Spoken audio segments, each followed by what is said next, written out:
put some respect on the name of Sir Gareth Southgate. Alright, I can't believe what I've been hearing over the past 1, 2, 3, 4, 5 hours. Alright, Gareth Snoozegate, Gareth Southgate out, get him out before the tournament starts.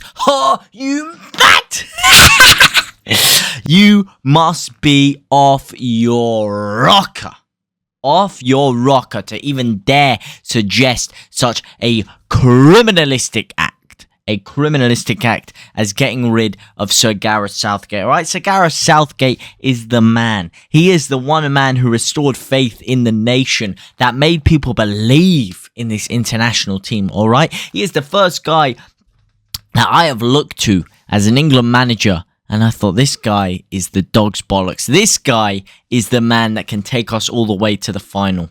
All the way to Wembley to bring it home. And he almost did. He almost did. Alright, people have this kind of warped perception of reality where they're just so quick to forget everything that predecessed before it. First of all, you had managers before him that couldn't do jack diddly squat, couldn't even qualify for major tournaments with the golden generation. I'm talking Lampards, Gerrards, Scholeses, Frank Lampards. I just said Lampard again, Wayne Rooney, Cole, Ferdinand, Terry. Do I need to go on? And with a team with Ashley Young and Jesse Lingard, he managed to get us to the semi-final of a World Cup, won us our first ever penalty shootout in God knows how many years. Then the next year, got us to our first final since 1966. It's the first time there has been unity within the England players within the camp. For the first time, these players were no longer divided on the basis of club level, club football, but they were actually united behind a common goal. He brought the good feeling factor back into the camp with the players, with the fans, with everyone in the country. At such a divided time, he managed to unify everyone within the nation, and we haven't seen that in so many years. And people are so quick to forget that, and they're so quick to flame the finger around and say, oh, with these players, you should be doing so much better. I'm sorry, yes, we have a great squad of players, and I think we have one of the best squads in Europe, in fact, and in the world, even. But it's not head and shoulders better than what we had all those years before it and still didn't do anything with it. So for you to think all of a sudden to get someone else in with a high caliber of club football management, that's going to suddenly change things at England, that is not necessarily a proven fact, and you could be highly mistaken with that. We tried that before with Fabio Capello. What happened there didn't do anything with England, in fact. But yet Gareth Southgate has a proven track record of delivering in the tournaments. Yeah, things were rotten. Yeah, that Italy game was terrible. It was kamikaze football, sure. Fair enough. We show about as much creativity as a Ryan Giggs poem. Fair enough. Sure. At times are about as entertaining to watch as an episode of Antiques Roadshow. You got me on that one. I'm not denying it. I'm not fighting it. We're not having a fight here. This is facts. This is facts, alright? We're having a conversation here. A factual-based conversation. I'm not going to deny that. I'm not going to dispute those points. But what I am going to dispute to you is that anyone else would be doing better in the major tournaments than Sir Gareth Southgate. This beautiful liquid football that we all crave for, that we all search for. Who says that works in major tournaments? How many sides have we seen that can play that good, expansive football, but then they just get carved open on the break and they get shithoused out of tournaments, huh? What happened to France in the last tournament? Got done out on penalties. Poor defensively. Germany, poor defensively. You say these great expansive teams, whatever. I'll tell you what wins knockout tournaments. Knockout tournaments is based on rigidity, it is based on experience, and it is based on defensive stability. Yeah? And that is how we got to the final last year. Until the semi-final, we did not concede a single goal. How are you going to get knocked out of a knockout tournament, knockout football, when you don't concede a goal? Maybe if you're unlucky on penalties. That's it.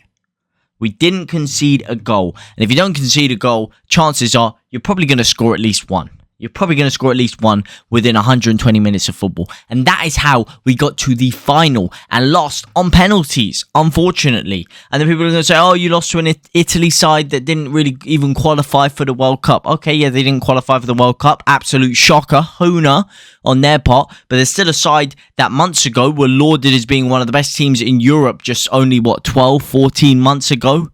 Getting to the final, beating teams like Spain on the way. I believe it might have been Netherlands as well, or not Netherlands. Belgium as well, they beat on the way. I'm not sure who the other team was, but I'm pretty sure they beat another big team on the way to the final.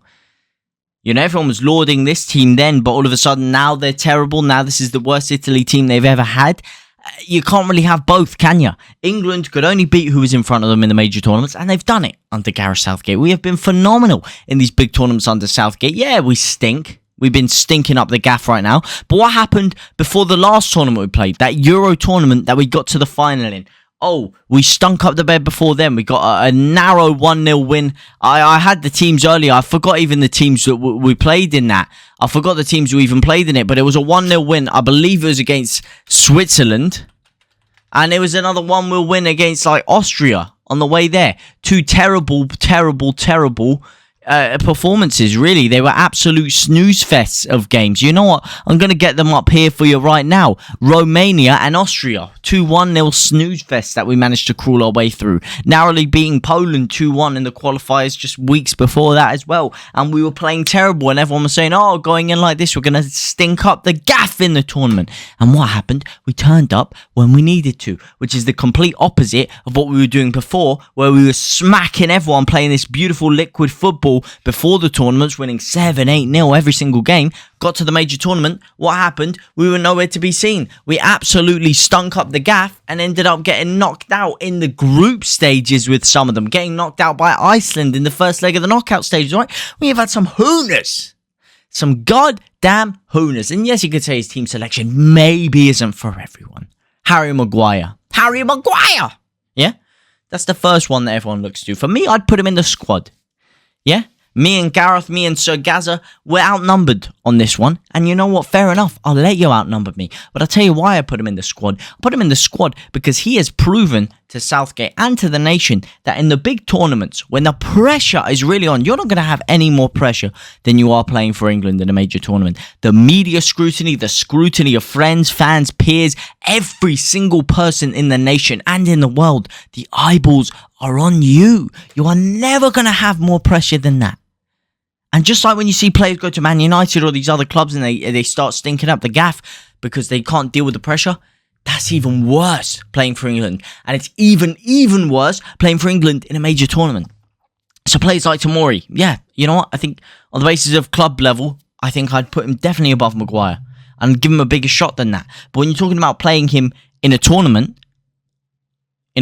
for a team, for a manager that he has already proven himself in a tournament that's coming up in such a short amount of time, and it'd be very hard to get Tomori weaved into that side, then I think that's a good choice to put Maguire in there. I think for me, you can, in every single quadrant of the pitch, I think you're allowed one inexperienced player. I think for me, you can put one inexperienced internationally, that is, one internationally inexperienced fullback, one internationally inexperienced midfielder, and one internationally inexperienced forward. So for me, the defender is going to be taken up by Trent. I put Trent in there, and you say, oh, how is he inexperienced? Because in the major tournaments, he hasn't really featured that well for England. So for me, he is in there. Midfield, Jude Bellingham. He's the one I'd put in there. He missed a big chance actually yesterday, big header, but still put him in there. Or I say yesterday, literally like 3 hours ago, but he still missed the chance. I'd put him in there. And up front, I mean, I'd put Jack Harrison, which again is a bit of an unpopular one, but I wouldn't be against Saka. I wouldn't be against a Grealish, a Bowen, or any of these guys. But you'd have to put Raz and Kane up there with him. For me, you have to put Phillips and Rice in there in the midfield with Bellingham. I think you can afford one internationally inexperienced player there. And that's why I would put Harry Maguire in there. That's why I would put Pickford in. These players that have proven themselves to him and to the nation that when things go in the major tournaments, look, international football is different to club football. You can't compare the two. You can't just say, oh, because someone's good at this, they're going to be good at the other one. Look at Frank Lampard tearing it up in the Prem. Didn't do nothing for England. Nothing.